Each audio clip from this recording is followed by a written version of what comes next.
పద్దెనిమిది పడిమెట్ల పైకెక్కి గుడికేగు భక్తులకు ఎదురొచ్చే బంగారు స్వామి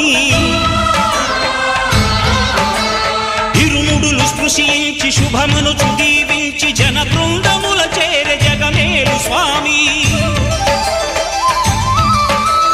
తన భక్తులనరిల్చు తప్పులకు తడబడి ఒక పక్క ఒరిగెన ఓంకారమూర్తి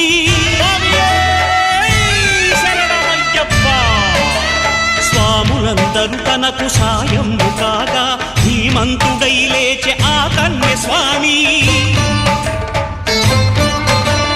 పట్టబంధము వీడి భక్తతతికై